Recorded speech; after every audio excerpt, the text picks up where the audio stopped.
Hello, grappling fans.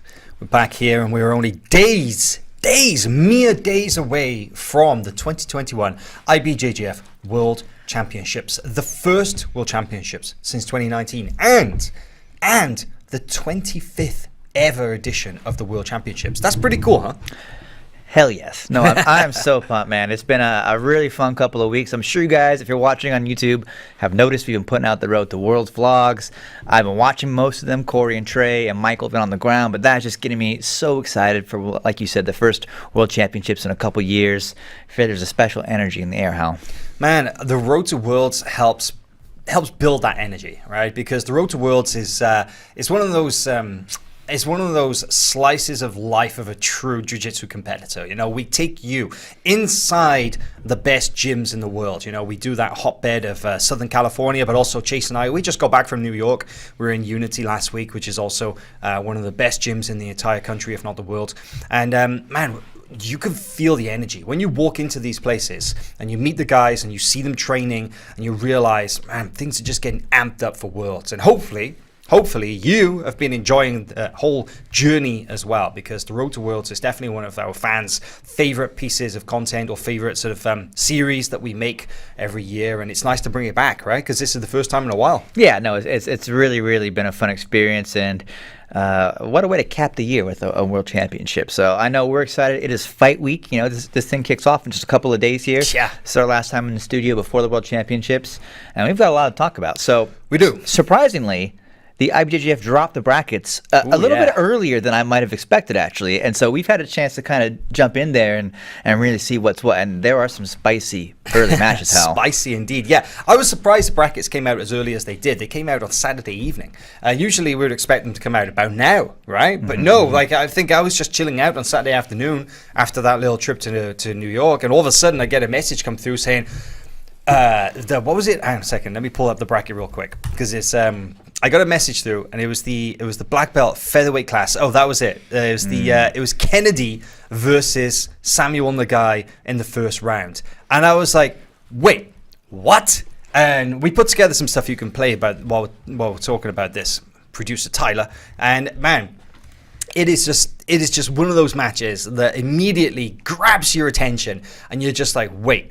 Hang on a second. This is a super fight level match, and it is happening first round at Worlds. That's right. So here we see Sam Nagai in the white gi, one of the most aggressive fighters today, coming out of checkmat. Really exciting prospect, and I think he has a strong shot here. But of course, a first round matchup with Kennedy means his campaign may be over before it even begins. Kennedy being a veteran of the game, so I'm very excited to see these two athletes go at it. Very. I guess dynamic grapplers on both sides of the coin here, and have the finishing tools to get it done. Sam Nagai is a fierce athlete, though, and really goes for the finish at all costs. Kennedy has been a little more active, I want to say, in no-gi over the past year and a half or so, but we still have some recent clips. This is from Pans not too long ago, I think 2020 Pans, and really we've been talking about Kennedy for years, but his black belt career, Hal, is still relatively young. It is. I mean, Kennedy has had some amazing success. You know, of course, he's both gi and no gi, but I would argue that he's had greater success in no gi competition. He's a black belt no gi world champion. He's a silver medalist at ADCC. But you know, it's nice to see him back to his roots. You know, back in the gi, and for the first time competing in a truly major tournament like this. But I just blown away by the fact that one of these guys goes home very first round. You know, and then don't discount the fact as well, the winner is probably going to face off with 2018 featherweight world champion Shane Jameel Hill-Taylor. Insane that those are like the first couple of matches for those guys. We did say that featherweight was going to be exciting, right? That's and right. There it is. There's the proof. That whole bracket is a lot of fun, but those particularly some interesting early round matches. We identified quite a few early round matches. Should we just go through these? Let's jump in. So the next one on our list here is Gabby Garcia is back. She was one of the very last athletes to register. I want to say it was was like Slid in there. 11:50 Yeah, p.m. on the yeah. night of the deadline there. So Gabby Garcia was taking on Gabby Pisania. Now, Gabby Pisania is another newer black belt who's been really, really dominant throughout her time in the colored ranks. Oh, but she's been killing And it. she's absolutely killing it. And here she is. She's in the blackie here. And we're going to see a nice triangle finish coming out shortly. This, to me, is an insane clash here and a serious test for Gabby Pisania. Well, it's a clash of generations as well, right? Because, of course, Gabby, this is the first time we've seen her compete in the gi since 2019 Pans, when she took gold there. And, Gabby Pisania, this is her first world title, world championship, as a black belt. I want to say that last time she competed at Worlds, she was a brown belt. And she is one of the best representatives of the modern crop of jiu-jitsu competitors coming through in the black belt ranks. Whereas Garcia, she's a legit living legend. She has so many world titles. She has so much experience. She's been one of the most fearsome and most dominant champions in the women's division. So with good reason, and you can see her just pouring on the pressure here. And this for me is one of those incredibly exciting first round matches, and a lot of questions will be answered. That's right. And Gabby is definitely more known for her no-gi accomplishments, of course, the winningest female athlete in ADCC history. But let's not discount her gi accolades as well. Multiple-time world champion in the gi, pan champion, etc. Lots of super fight experience. And the problem for Gabby Garcia's opponents is that once she gets into a dominant position, there's really no going back. So one mistake is really all it takes for Gabby Garcia to really punish her opponents. And Gabby Pisania has to be careful. But I am excited for that matchup to see some new blood taking on someone as accomplished as Gabby Garcia. A couple more exciting first or early round matches that we identified as well. In the Roosterweight division, I can't believe this is a first round match. Taliesin Suarez, returning from the wilderness, stuck in Australia for the last couple of years, competing in his first IBJJF World Championships as a black belt. This Roosterweight, he's going to be taking on Esteban Martinez in the first round. The big show. Now, you've heard Esteban's name a lot on this show over the last couple of years. Last couple of months, right? All year, pretty much. Because he's just been killing it in no-gi competition, but he's putting the gi on. And Taliesin, man, what a phenomenal competitor. I want to say that he won worlds at blue, purple, and brown. Yes, correct. Yes. So in a row, every single subsequent year. Yeah. So the first World Championships as a black belt, a very highly anticipated match. And we're talking about the brackets. The winner gets Bruno Malfacini next round, who has a bye. That's just, my God. Roosterweight's insane. Another really exciting match we identified was in the ultra heavyweight division, Chase. That's right. So we have Nicholas Marigali. He is going to have a bye through until Sunday, and he will face the winner of Thomas McMahon, I want to say, and Cyborg, right? So that is pretty wild. I think it's pretty likely Cyborg will make his way through the next day, and it'll be a rematch then where Marigali, I think, submitted Cyborg a couple years ago now. And Third Coast Grappling used a loop choke. Yeah. Exactly. So this is the first time we see Nicholas Marigali up at ultra heavyweight, and he's moved up in subsequent years from heavyweight to super and now ultra, and he's trying to win the title in 3 different weight classes, which is pretty exciting stuff. Of course, that division very exciting. Is pretty wild. We'll touch on that a little bit more in just a minute here. Yeah, hang on. I have to say this though, because Marigali actually texted me last night. He said that, I've won heavyweight, I've won super heavyweight. It doesn't make sense to me to fight again in those divisions. So this year, if I win, I'll be one of the very few on the planet who won 3 different weight categories at Worlds. I will love that. We'll love see. that. It's a tough division, but I'm excited. I'm excited to see him back in action. It's been a little while since we've seen him in an IBJJF major, and he's in one of the toughest divisions there. So great Speaking stuff. of tough divisions, this lightweight division is looking pretty spicy, and there's a really cool, again, not a first round, but a very possible early round match to look forward to. Renato Canuto versus Espen Mathisen of Norway. Now, I like this match a lot because I'm a huge fan of both competitors. Both Renato Canuto, he's such an entertaining competitor. He has a bye in his first round. Espen Mathisen of Novo União, the Norwegian, up right now. He's got a first round match against Fabricio Barbarotti of Cicero Costa, but Espen's a pretty high seed. So can we take a moment to just marvel at this technique from Espen here, where he goes into this leg drag position, which is incredible from the crab ride. And it's so simple looking, but takes so much correct timing. Oh, wow. And you know he drilled that 1,000 times. This against Edwin Najmi a couple years ago here. But really, beautiful moment there as he secures the pass. Well, Espen's just such a clinical technician, right? And this is something that I think that people really, really like about Espen, is that he's not the biggest, he's not the strongest, but man, his jiu-jitsu technique is just so cutting edge. He's always doing something really cool. You know, he was one of the guys who popularized like the Matrix and him and Tommy Langacker together. So it's really nice to see Espen back competing. But hey, man, Renato is about as tricky and as wily a competitor as you can get. 100%. And we're going to see in just a moment here exactly what you're talking about. I chose a clip for Renato, and there are many, right? We call him one of the human highlight reels in jiu-jitsu, right? There's a couple guys that are vying for that name, but Renato definitely has earned that over the years. But he's also extremely durable. And we saw that in this match coming up here, where it opens up with him in some serious danger here. We're going to see him in a triangle and stuck in an armbar, and it just shows that he has the heart and fortitude to get through it. So this is him not in a great spot, Renato Canuto, right? Who is this against? I forget the other competitor's name off the top of my head. Can't see his face. Yeah, because I had to punch in here for the shot. But Renato now stuck with the armbar, and man, that is deep. I mean, he's in trouble. And you don't often see Renato in positions like that. That's correct. We see him eventually pop out, and now he's in a little better spot, and he earns his way to the victory here shortly. But with a clock choke, I want to say. But in any case, Renato Canuto is going to need every ounce of will he has to take on someone like Espen Mathiesen. But he can do it, right? He made his way to the finals against Lucas Lepre not too long ago, 2018, I want to say. Man, that's Paulo Gabriel. Paulo Gabriel Martins of Gracie Muay Thai. No, it's not actually. Yeah. No, wait, it's Alexander Lane. Alexander Lane, excuse me, yeah. Man, that is cool, man, because Renato is just usually so he's always in control, right? He's always the one in the driving seat, you know? He's always the one dictating the pace and stuff. To see him on the ropes like that and then turn it around and win by submission shows a side of Renato that we don't often get to see, and shows that he can dig deep when necessary. So, well, there are a handful of the most exciting early round matches that we are able to identify. However, there are many more, and if you go to FloGrappling and if you hit the news tab right at the top of the site, you'll see there is a big list of those exciting first round matches, and man, it's just shaping up to be a great World Championships, huh?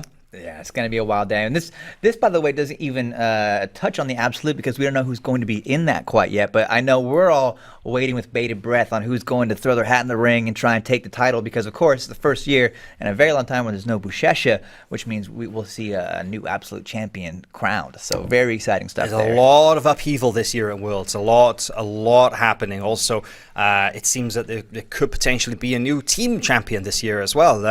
The way we've been looking at it and doing the calculations is that, you know, Alliance and Atos that have, you know, basically been the only two teams really vying for first place all for the last decade.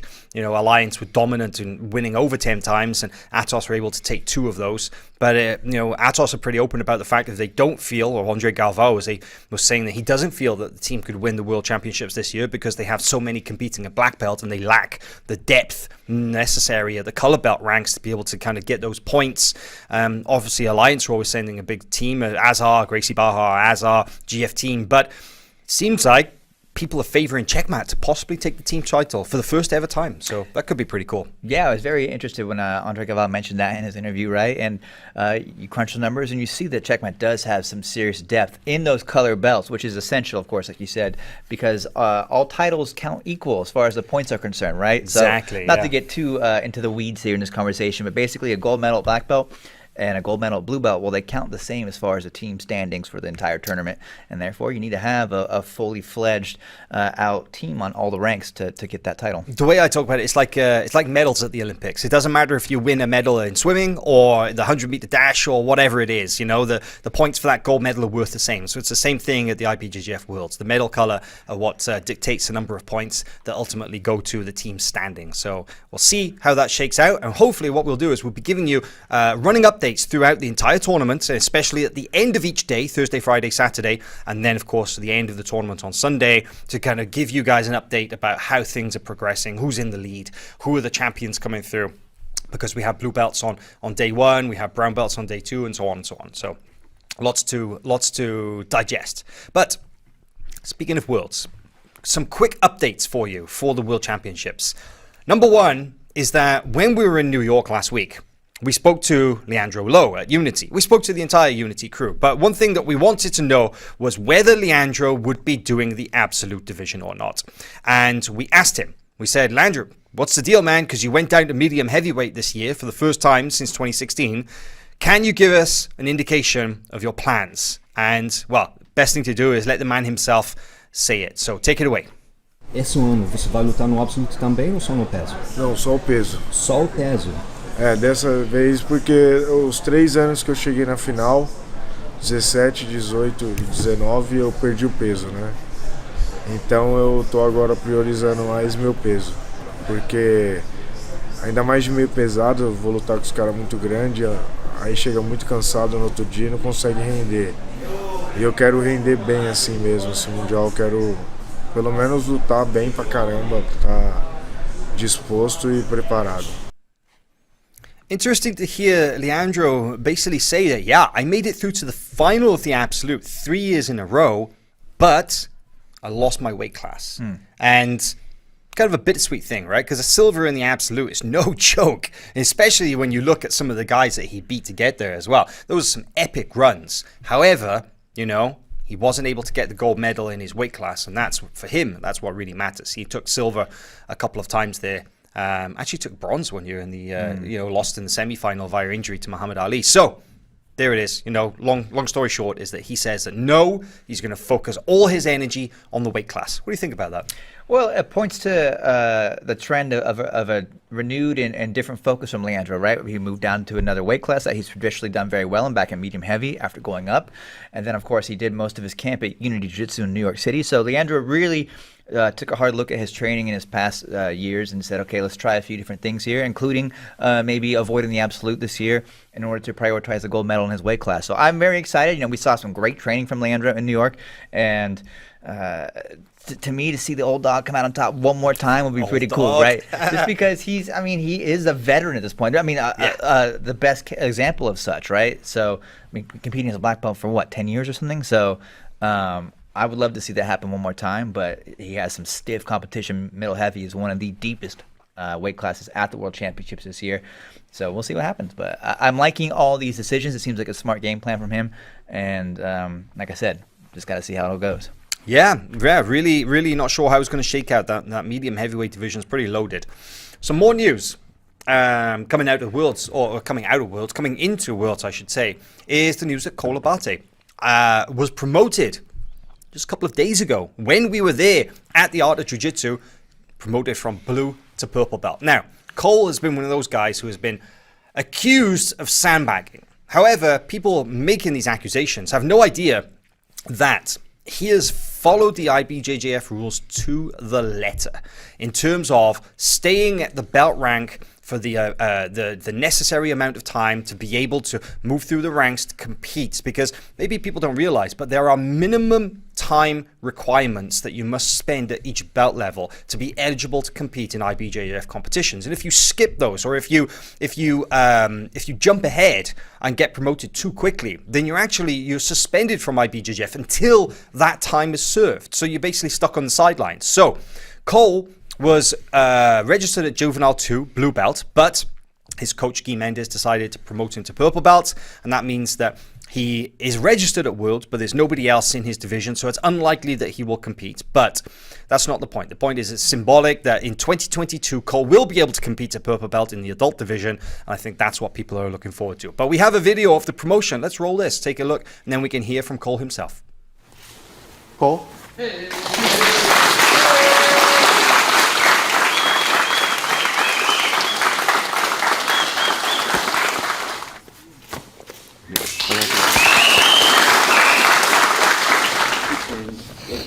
Scared of the purple belts out there? No. Better watch out. Right. I think that's kind of why we waited a little bit longer, and my professors decided to let me compete throughout both years at Juvenile. There's not a lot of purple belts in Juvenile, and if there are, it's very few. and that's up to them. That's their decision. If they think that I'm ready for the next level, that's up to them, and I'm ready for the challenge. But yeah, now we already changed my registration. I'm already signed up for purple belt. I think there was actually somebody in the division, and hopefully in the open class as well. So I'll be in that division for Worlds next week. Imagine there's a lot of blue belts taking a deep sigh of relief about that promotion. Yeah, and maybe it's a discussion for another day, but the whole concept of juvenile purple belt, no one talks about it, but it exists. It's a thing, but there's no one that does it. You just stay as a blue belt throughout your juvenile time and then get your purple belt upon becoming old enough to be in the adult division. That's pretty much the standard route. Or you do what happens with Cole and you happen to get that purple belt and then you just don't compete because there's no one else that has it. There's one out of like 5 people in the world. Yeah, it's like you say, it's a category that doesn't exist because simply nobody registers. But it's available. It is available, yeah, and it would alleviate some of the pressure that's put on Cole from external forces about being too good as a blue belt. Technically, he could be a juvenile purple belt, but that would, in practice, mean actually not competing because there's no one else really doing it. So it's kind of bizarre. I don't know why it evolved that way, but that's kind of how things informally are. Or strange turn of events. But congratulations to Cole. It's going to be awesome to see him compete next year in the purple belt ranks, but of course that won't stop him competing in no-gi competitions as well, such as Who's Number One, and we definitely hope to get him back in action as soon as we can. Cool. Okay, so moving on. Andre Galvão. Andre Galvão teased that he knows which of his 2 black belts will be competing in the absolute division, but he wouldn't tell us who. And he did say that, I kind of know, but I'm not saying. And it does make you wonder. He has so many high-level black belts. Any ideas on who those may be? Well, I mean, I can't say who. I have no inside information. No, we don't. We simply don't. I don't know. But I would like to see if I could choose. I wouldn't mind seeing Kynan out there, right? I feel like Kynan is one of the very best today, possibly the best out there, and not many people can beat him. If you ask me, so that would be exciting for me. I think Hulk has a strong chance. Gustavo Batista. Those are the 3 that really pop out to me. But again, I don't know what strategies they have, as well as maybe these athletes in particular are going to choose to focus on their weight class. We don't have that inside information, but I think Kynan, to me, if he were to enter, would be a strong favorite, even against someone from a heavier weight class. So, yeah, I have to agree. I think that if anybody does it, it makes sense that Kynan does it because he's so successful, he's so good, he's so technical, and he is bigger and stronger because you consider that Hulk is medium heavyweight, and Hulk's very capable of doing the absolute division, no doubt about it. He is the 2019 Pan absolute champion. But Kynan, I don't know, man. Kynan for me feels like the kind of the smarter choice because of that size. Because you have to consider that you'll always see a number of ultra heavyweights sign up for the absolute division, and these are guys who are like 250, 260 and up sometimes. And you're somebody like Gustavo Batista who's walking around at less than 200 pounds.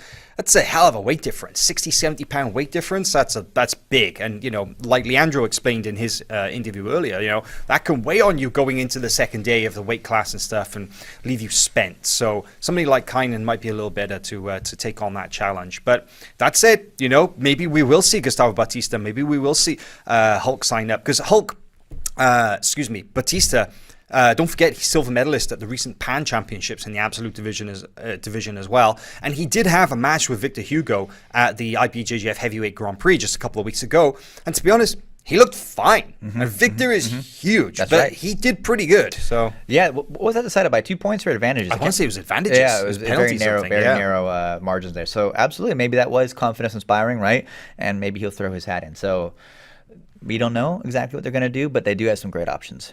We're seeing the comments coming in from the YouTube chat right here saying that yes, Duarte and Batista.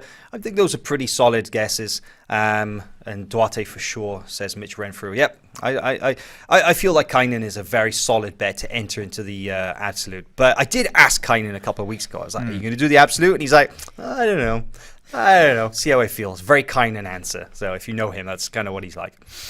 Okay, so moving on.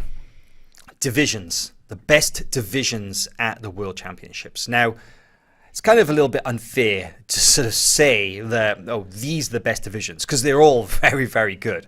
But we've just identified 5. For the purposes of today's show, we've identified 5 of the most exciting divisions to watch at the World Championships. Chase, why don't you start us off? Which one should we look at first? Yeah, let's jump right in. So we mentioned it earlier, but ultra heavyweight has definitely got everyone here very fired up. Of course, we have Cyborg is the only match. Him and Thomas McMahon have one match on Saturday, right? Because they start with the quarters on Sunday, right, for the black belts at the IBJJF. It's not a big division. There's only, 9 guys signed up for this? Yeah, 9 guys. And so we see there Nicholas Marigali, number 1 seed. First time in ultra heavyweight. We'll meet the winner of Cyborg and Thomas McMahon. Probably Cyborg if we have to base things on past results there, which is an interesting rematch, right? With Marigali taking the first win, but things are very different now in the post-pandemic world, and he hasn't been nearly as active as Cyborg has. So let's see how that all factors in. But we also have some other really, really exciting names in this division, including Victor Hugo, who could be called a front runner in the division as well. Isn't it crazy that him, Marigali, Cyborg, all on the same side of the bracket? That's a wild left side of the bracket, left half.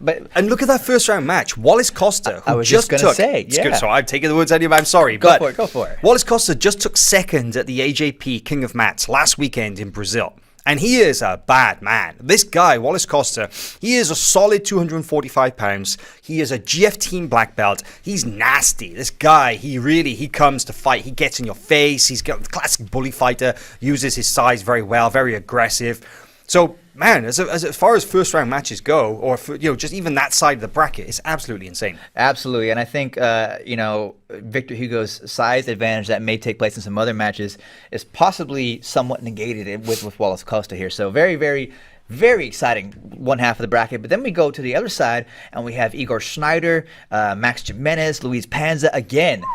Incredible lineup on the right half of this bracket here. So really, it's kind of a pick'em. I have a tough time deciding who I find on the favor on the right. On the left, I feel like it's going to potentially be Marigali versus Victor Hugo. But again, we can never count out Cyborg, right? Cyborg has proven again and again that he has what it takes to get it done. So we'll see. But I don't know. But all I can say with confidence is that the division is very, very exciting, very stacked. Just 9 guys, but it's a world championship bracket for sure. Man, I'm excited for this. I really am. Sometimes I feel like the ultra heavyweight division is maybe overlooked, over the last couple of years, because there was this almost certainty that Buchecha was going to win. That anytime Buchecha competes in the ultra heavyweight division, it's like, well, all the rest of you are going to decide who's fighting for second place, right? Because you know who's taking the gold. Now we have a guaranteed brand new champion. Nobody in this division has ever won gold at the Worlds before at this weight class, and it's going to be very interesting to see how things shake out. So, yeah, ultra heavyweight is looking spicy. Next up, we're going to go over to the women's black belt divisions here, talk about the lightweight. So this is a particularly exciting division here, because there's a lot of talent, right? We have a stacked bracket here with 9 athletes, many of them already world champions. We have even Hannah Stack is back after a long time off. They're a multiple-time world champion. We have Bia Mesquita here, Luisa Montero, as well as Tata Ribera. Now, Tata has been absolutely on fire. She just took home gold, at the Queen of Mats just last week. Beating Beatriz Mesquita in the final. So, as you can see there, top left of the bracket, you've got Beatriz Mesquita, number 1 seed. And she's got a bye, so she'll take the winner of Natalie Zumba versus Hannette Stack. Now, Hannette Stack signing up for this is amazing. I want to say that Hannette is now over 40 years of age. And, she has been competing in the black belt division since the early 2000s or mid-2000s, I want to say. Tons of experience, a real legend in female grappling. Great to see her coming back. But then look at the bottom half of that bracket right there. Got some new blood coming through, right? Margot, I want to say this right, Ciccarelli? Correct. Boom, got it, finally. Not Ciccarelli, like I had been saying. I had learned my lesson at Unity. Well, we saw Margot last week at Unity, right? And you described her jiu-jitsu very well for me. What did you say? I was going to ask you to remind me. No, really unorthodox, right? Cool scrambles. She has a very modern game too. Right. Happy to play with the lapels, but if you watch her in the transition moments, she's got a very unique movement to her game, and she's one of my favorites from the new school. Right, this is her first world championship as a black belt. But as she mentioned to me in her interview, actually, because she's been pretty active on the AJP circuit, she's had experience over the last couple of years fighting black belts because they combine those two Black and divisions. brown, yes. So she feels she's really well prepared for this division and has what it takes to turn some heads. So I'm excited to see her maybe make her way into the semifinal there, no problem. But we'll see. We'll see what happens there. So then the other side of that bracket, Luisa Montero up at the top. She's the number 2 seed. And then at the bottom, Natalie Ribeiro, who's got the number 3. Not unfair because, of course, this is based on IBJJF activity, the seeding. But either way, man, that is a loaded lightweight bracket. All of those matches will take place on Saturday. Only the final will take place on Sunday. Very much looking forward to seeing how that female lightweight division shakes out. Then, another really exciting division. Always exciting, to be honest. But again, even more so by the fact that we are guaranteed a new champion, no returning champion, in the men's black belt lightweight division. Because Lucas Lepri has had a stranglehold, pun intended. He's had a stranglehold on that division over the recent years. And, it's been competitive. He's always had to fight hard to defend his title. Had finals matches, incredible finals matches against the likes of Lucas Valente, Renato Canuto in recent years. But here we see a division with just, again, wide open for a brand new champion to emerge. No surprise to see Mateus Gabriel moving up from featherweight, though, to in this lightweight division, being given the number 1 seed. And we see him top left. Mateus Gabriel is going to get the winner of Kevin Mahecha and Megaton Diaz. That's crazy. So it's the 25th World Championship. Has Megaton been there 25 Every years? single 25 of them. That's so cool, man. Isn't Megaton's such a G. Yeah, so that's a wild match. Of course, Megaton's going up against Kevin Mahecha, which is a tough match right out of the gate for him. Kevin's super technical. But then you run into Mateus Gabriel next, so that's a tough road to hoe for those guys.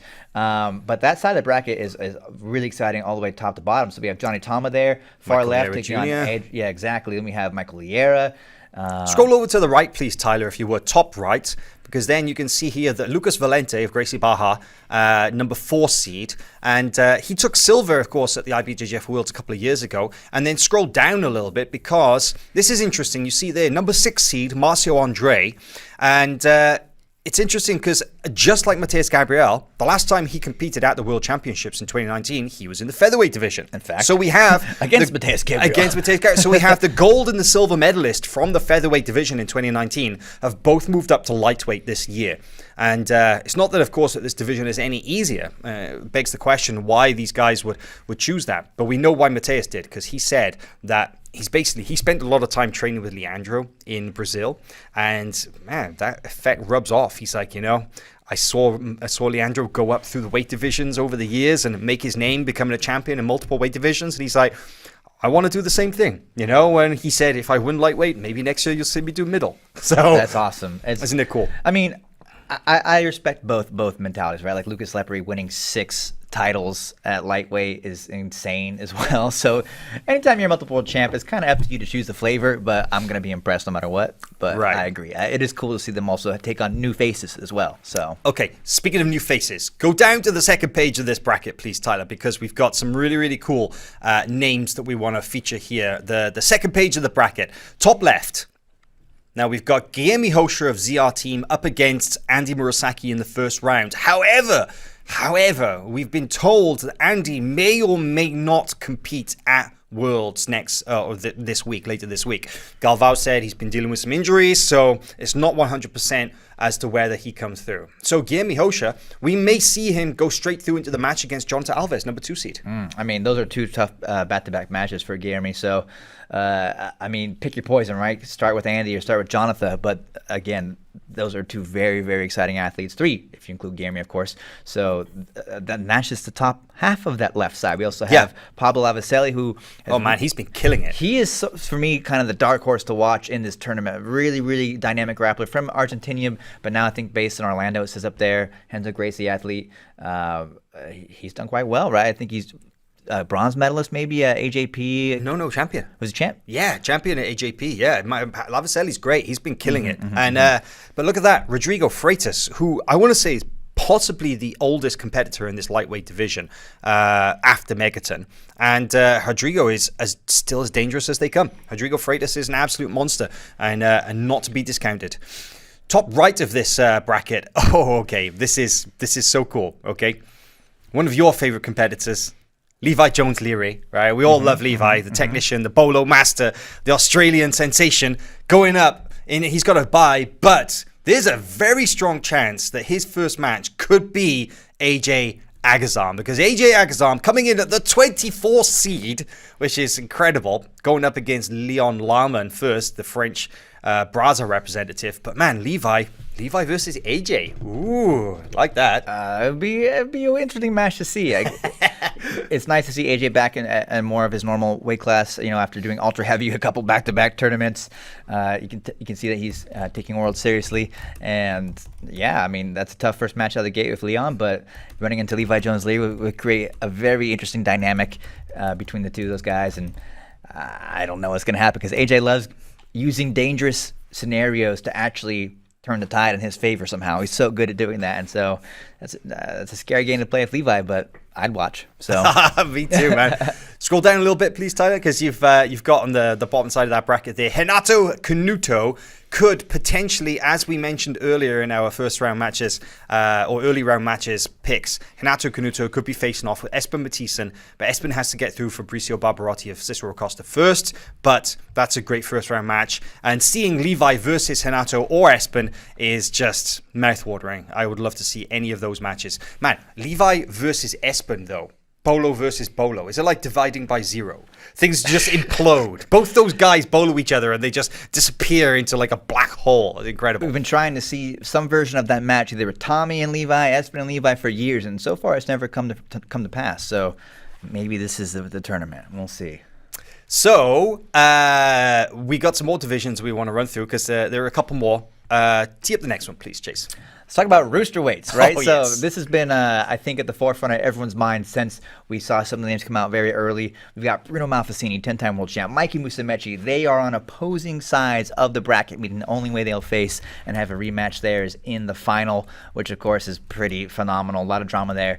But also in this division, we have guys like Taliesin Suarez. And Taliesin, like we mentioned, has a very exciting first-round matchup there with the Giant Slayer Esteban Martinez. So, I mean, there's top to bottom action here across the whole division, Hal. Okay, can we just talk about the fact, first of all, that Mikey is back at Roosterweight? I love this. Competing as pedigo submission fighting in the IBJJF for the first time. This is huge, but I think it's really interesting that Taliesin Suarez versus Esteban first round, which is a fire matchup, really is a fire matchup. But the winner goes up against Bruno Malfacini, who gets the bye. Now, Bruno, man, Taliesin already got a win over him in the European Championships in 2020. So Bruno had come off, great performance at the Worlds, but going down to Mikey in 2019, came back to compete at 2020 Euros, and Taliesin, brand new black belt, was able to take him out. So we'll see how that factors into things here at this World Championships. It's amazing that Bruno's still competing, to be honest, man. He's got nothing left to prove. 100%. And one thing that adds another layer of interest to this division is that both Bruno and Mikey have buys straight through to Sunday. So therefore, they only have to make weight Saturday, and they don't actually have any matches. So day before weigh-in, basically. Exactly. That ensures a much more pleasant weight cut experience than some of the other athletes are certainly going through. So. Man, this Roosterweight division is nuts. And, let's not discount the fact as well. You've got guys like Tomoyuki Hashimoto. You've got Jonas Andrade. You've got Rodney Barboza, 2019 silver medalist. You've got Cicero Ribeiro. You've got Roy de Lima. Man, tons of really, really tough names. This division stacked, but everybody wants to see that showdown. Mikey versus the world, right? Okay, last division we're going to break down. Middleweight division. Now, middleweight for me, hands down, always been one of my favorite divisions to watch. I love watching the middleweight division, not just because I'm kind of a natural middleweight, but because for me, it's like that perfect combination of technique athleticism, power. It's kind of like that sweet spot in the middle. You know, you got guys who can do incredible technical feats, and yet guys who can also, you know, powerhouses at the same time. And so we do have a returning champion in this division. We have Isaac Bayens, who is the number 1 seed. But let's bring up this this bracket real quick, please, if you would, Tyler, because on this top page, we have on the left-hand side, you can see that Isaac Bayens there is kind of settled in and the number 1 seed. Nobody really stands out on that side of this bracket, apart from, I would say, possibly Jackson Nagai, who is a very dangerous and not to be overlooked kind of competitor. But that's the kind of the good thing about being the number 1 seed. You definitely get the slightly easier path to the final. But who would he meet in the semi-final? Well, let's scroll over quickly to the other side of that page, because this is definitely pretty loaded. Now, you've got at the top, first round match, Italo Mura of Unity versus Majid Hage of Gracie Barra. And the winner gets Leo Lara. Leo Lara, who's been having some really great success in Brazil. Husband of Bianca Basilio, but an amazing black belt in his own right. And the number 4 seed as well. So that is a pretty tough corner. But then you go down slightly and you've got Alexandre Joaquim, better known as Robinho. Robinho has got Servio Tulio of Gracie Barra. Servio Tulio is one of Felipe Pena's main training partners. Servio Tulio is an excellent black belt as well. And the winner of that match gets Jonathan Gracie. So that side of the bracket right there, that's a 6. long day over there. Dude, that's like 6 really, really tough black belts all in a row, all vying through to get through into a semi-final match against most likely Isaac Bayens. That's your prize. Yeah, well done. Man. Then, scrolling down to the second page. The number 2 seed, the Viking himself, right? Tommy Langacker. And I think everybody likes Tommy because of his kill or be killed attitude, because of his crazy techniques, and just the fact that Tommy goes out there to just a marauder, right? Truly living up to his Viking name. Yeah, and he's successful, right? He's the number 2 seed. We've seen him in the world's final before against Izaki. He has what it takes to get it done. And he's very unique as far as the division is concerned. So, yeah, I'm excited to see Tommy back in action. If we look at the rest of the division, though, he may run into either Rafael dos Anjos or Mateus Luna. Sorry. Matthias. Oh, yeah. It's sometimes tricky to tell the difference. Twin brothers. You got Matthias and Mateus. Mateus is up at medium heavyweight. Matthias is going to be doing middle. But we also have Jamie Canuto over there as well. So the left-hand side of that bracket, Felipe Cesar Silva. Felipe Silva. Yeah, this is very, very tricky. And then on the other side of that bracket, this is, again, this half of the second page of the bracket is, again, 6 very, very tough names. Jefferson Guarezi taking up Thiago Graça in the first round. The winner getting Tynan Dalpra. That is, again, ridiculous. Tynan, of course, has been having so much success over the last couple of months in the black belt ranks, winning pans, winning the IBJJF Middleweight Grand Prix. Man, I'm actually really intrigued to see Jefferson versus Tynan, because I think that they have quite similar games in many respects. They're both very compact. They're both very, very strong. They're both very technical. Great use of the double pant legs, sweeping from bottom and coming up straight into passes. And that's a really interesting match for me right there. But then go down, because this, again, one of those first round matches that jumped out to us was Gutierrez Barboza going up against Lucas Gualberto. That is a great one, man. Yeah, that's a final in other tournaments, right? I mean, both guys really, really have a lot of success throughout the colored ranks, and they're probably very upset they had to face each other first, because they both have what it takes to maybe even win the division. No warm up in there. And like you used the phrase earlier, their prize is to take on Ronaldo Jr. in the next match. So whoever comes out on top. Gutierrez, though, for me is my dark horse of the division. I think people cannot sleep on him. He is one of the strongest competitors ever as far as the bracket is concerned at middleweight there. And him and Ronaldo is guaranteed fireworks. I think he might even have a win over Ronaldo in the color belts. I believe that he has. I think Lucas Gualberto may have beaten Ronaldo in the color belts as well, but that's going back a few years now. I don't quite remember too well. However, I mean, whatever happens on that side of the bracket, the semi-final, whether it is Tommy Langacker against Tynan, whether it's Jaime Canuto versus Ronaldo, whoever emerges in that is going to be very, very well positioned to take on somebody like Isaac Bayens on the other side. But man, this middleweight is for me, it's one of the most competitive. 100%. I think the real story at middleweight is, can Tynan get it done? All eyes are on Tynan. He's had an incredible run so far in his young black belt career. but I mean, he's got murderer's row from his first match to the last if he continues on forward through the bracket. So I know that's where my attention will be directed, and let's see if he can do it. It would be quite the story. Oh, yeah, it would. I mean, that would be incredible. His first World Championships as a black belt. So that's a new champion, potentially. But let's talk about returning champions, I think. We're going to keep things moving here in this final Grappling Bulletin podcast before we move into the World Championships later this week. I know, just reading the YouTube chat, everybody's super fired up as we're going through these divisions. I see some great comments in here. We've got plenty of people watching. Trey Robinson, OG Trey. Still on the road there, the road to Content worlds. conquistador, as he liked to call himself. You should be editing. You should be editing some vlogs right now, I'm sure. But I will let you off because this is important. I'm glad you joined the conversation. But also we have our favorite Steve, our favorite mod is here, and we also have a couple of our other longtime fans. Sam McHale from Emerald City is watching, and everybody's super fired up, especially excited for the lightweight division, the Roosterweight division, and of course, I think people are very excited to see Tynan, Tommy, and the likes in medium as well. So.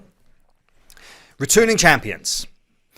The 2019 champions poised to repeat. Now, there's no guarantee that these guys will come back and win gold, but we've identified a handful of grapplers who we feel are in a very good position to scale to the top of the podium once again. And let's start off with Felipe Pena. We can play a video as we're talking about this. Now, Felipe Pena, who has captured gold multiple times at the World Championships, has taken on a new challenge this time, Chase, moving up to the super heavyweight division. Yeah, and many are saying, or whispering rather, that he may be a favorite in the absolute. He may be high in the absolute, where other grapplers, we've heard them publicly say, not this year, I'm focused on my weight class.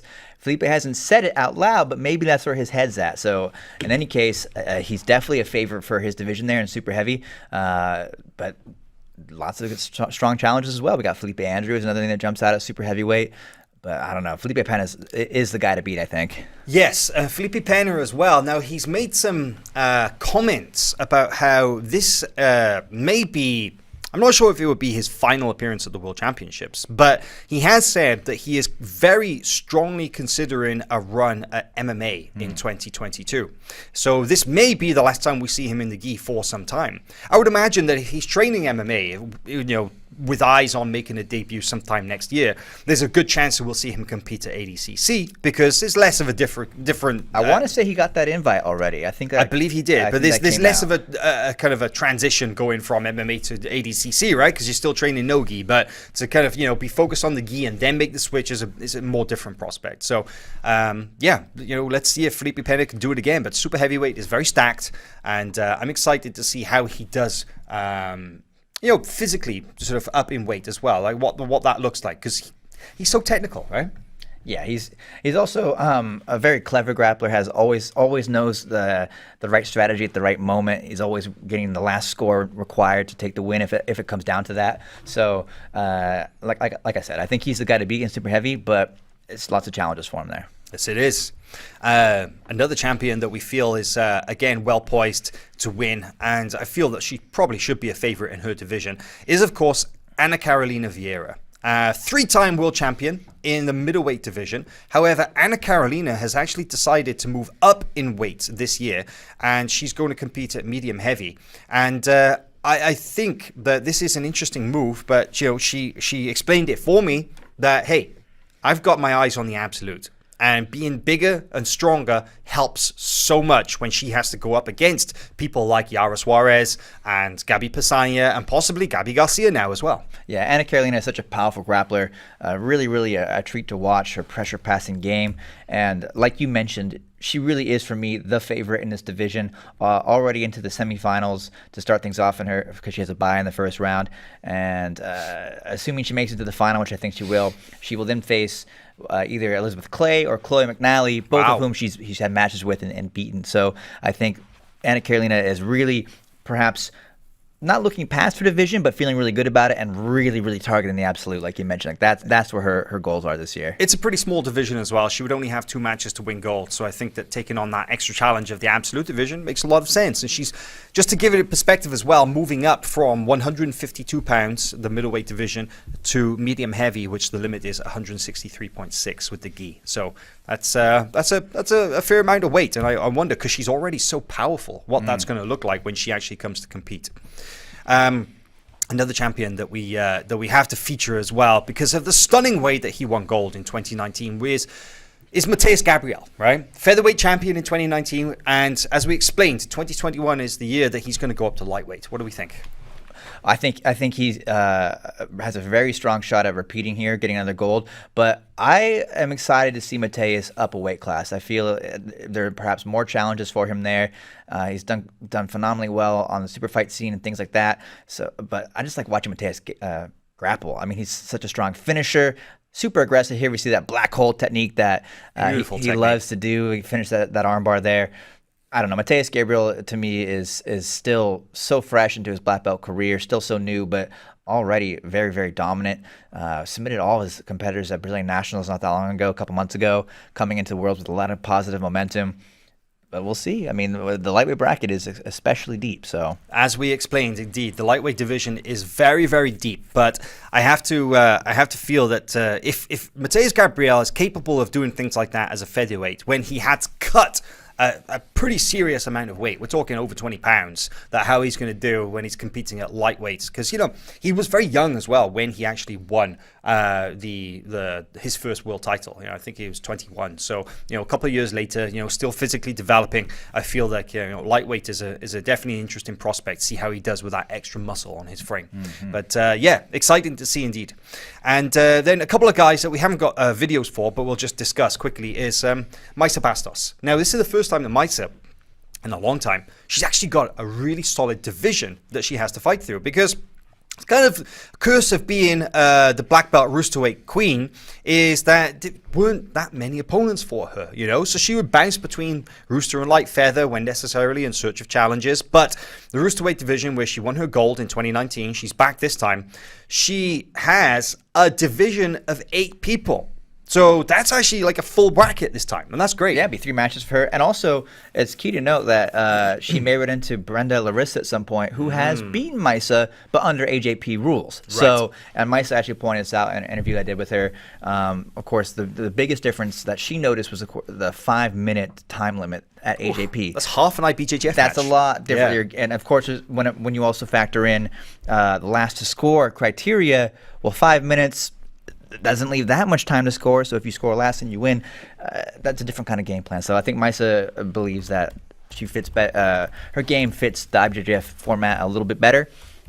But I'm excited that she's got a strong group of competitors to go against here. So great division. Great to see the women's divisions in general getting bigger and bigger every year, Hal. Yeah, they really are. I mean, a couple of years ago, it would have been unthinkable to gather that many black belts of that size together to make a full bracket. But now we have a very competitive Roosterweight black belt division here in the women's ranks, and it's great to see. It's a real a good move for jiu-jitsu.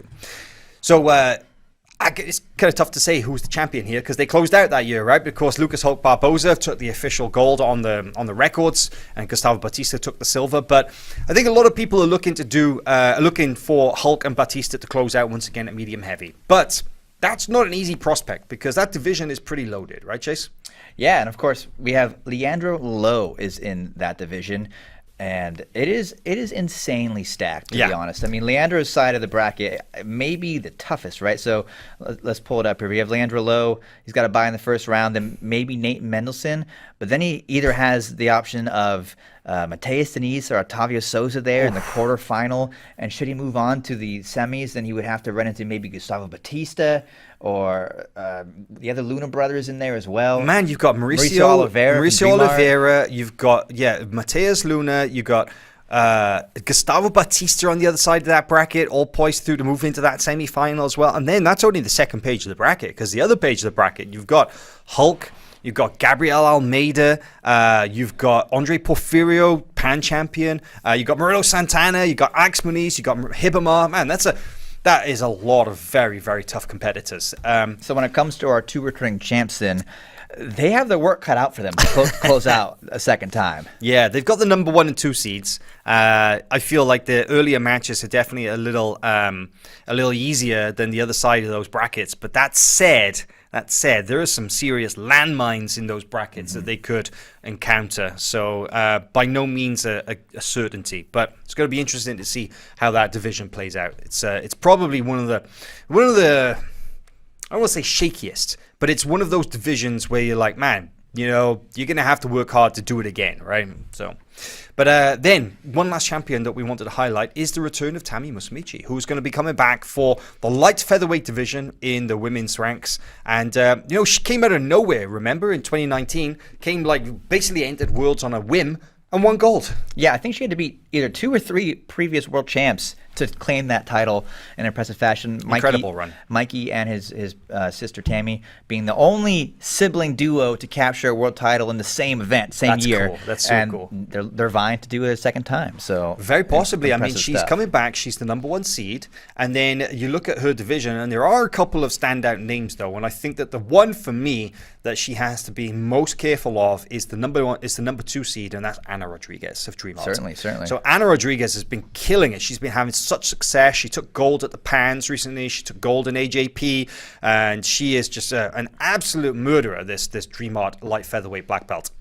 Tammy on the other side of that bracket. I'm anticipating a showdown between those two in the finals. Of course, nothing's guaranteed, but Tammy definitely has that benefit of the IBJJF black belt experience, and Ana Rodriguez does not. She's not yet really competed that much in IBJJF black belts because she got promoted after the last World Championships, and she's done smaller tournaments for sure, but nothing like Worlds, right? With that said, she's been much more active, whereas Tammy, we haven't really seen much at all recently.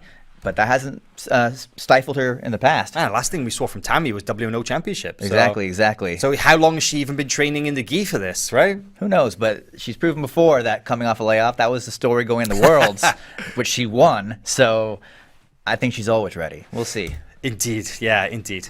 Well, that's it for our kind of like a Worlds overview, and we're going to be talking a lot more about Worlds here on the site between now and the weekend. We've got many more pieces of content coming through, including today, the Road to Worlds crew. They went to Gracie Barra Northridge to go see Felipe Pena and the guys there, so I'm sure there'll be some great training videos, interviews, and of course another vlog coming through from there. Next couple of days, Reed and Mike are going to be doing some bracket breakdowns, even more detailed than what we've been doing. They're actually going to be plotting out some of the possible paths to the finals. But before we get out of here, let's just round up some of the results. Let's recap some of the biggest notable moments from the last weekend from around the world of grappling. But we'll actually start off with an MMA result, because Buchecha had his second MMA fight last week, and he looked absolutely dominant. Flawless victory. Marcus Buchecha Almeida weighing in at 257 pounds for this one championship bout, and he crushed it, Chase. Yeah, this was a very dangerous matchup. His opponent there, Kang, I want to say was 5-0 with 5 knockouts. 5 first-round knockouts. 5 first-round knockouts. So, of course, that's terrifying statistics, especially when you're known for your grappling pedigree. But Buchecha, as you saw there, wasted no time getting the takedown. And his wrestling looks so good. I mean, you do not want to be a striker with Buchecha on top of you against the cage. This is awful. So Buchecha definitely negated the strong points of his opponent and just went to work, Hal. Yeah, I mean, it was impressive as well because Kang, did a pretty good job of using the fence to try and get back up to his feet. And you'll see the grappling awareness of Buchecha so smart, the way that he was able to kind of basically hit a mat return and just put Kang straight back to the floor, but also to take his back in the process as well. And, there's no sound playing on this video right now, but man, the sound, the thudding, the noise of those shots that Buchecha was landing, they were arm punches and they're only from a couple of inches away. Man, he's got some heavy hands. That's a large man, so I would not want to be punched in any capacity from Buchecha. Look at that beautiful back take from Buchecha, and he was able to seal the submission with only 2 minutes and 27 seconds of the match, making that 2 MMA fights, 2 first round submissions, a combined total fighting time of 5 minutes and 22 seconds. That's pretty nice. Not a bad start for Buchecha, who we had to wait quite some time from his original announcement to going into MMA and getting signed with One. Took a while, right? You know, of course, I think was it before the pandemic that he announced it? I forget, but I feel like that part of the waylay to his debut was that. Oh, I mean, we waited over a year. Yeah. He was training for a very long time. To finally see him in action, but. Glad to see that things are going well for this legendary champion for sure. Some more results from last weekend. Emerald City Invitational. We talked a lot going into this event about the 16-man, 185-pound EBI rules tournament. And, Oliver Taza had an incredible performance in taking gold.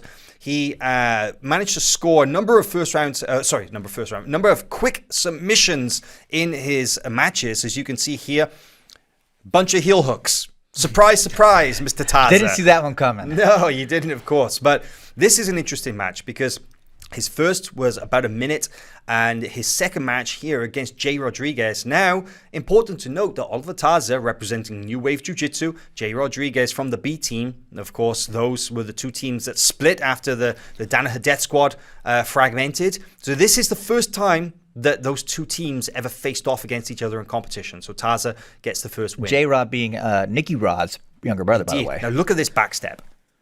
Beautiful right there. So kind of like from the three-quarter mount, kind of like switched it into a knee cut pass as Alan Sanchez of 10th Planet came up to escape. And then Taza simply backstepped right into the leg entry and was able to get the submission again. Now, by far his hardest match, and this is the only one that actually made it into the overtime period. He finished his first 3 matches in regulation, was the match against a former teammate, Nick Ronan. Now, Nick Ronan is, of course, from Serra Jiu-Jitsu, part of that extended Renzo Gracie network, the family, let's call it. But Taza was able to get this very nice submission in the second round of overtime, scoring that kind of reverse triangle there from the spiderweb position. Nicely done from Taza. Strong showing. Yeah, it marks the end of actually a really intense period of activity for Taza, who's been very busy over the last couple of months.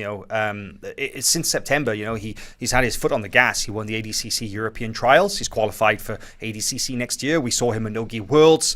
We saw him at Grapple Fest a couple of weeks ago, and now taking a win at Emerald City. That's a big win. Getting a nice $10,000 as well. Hey, that makes it all the sweeter. Indeed.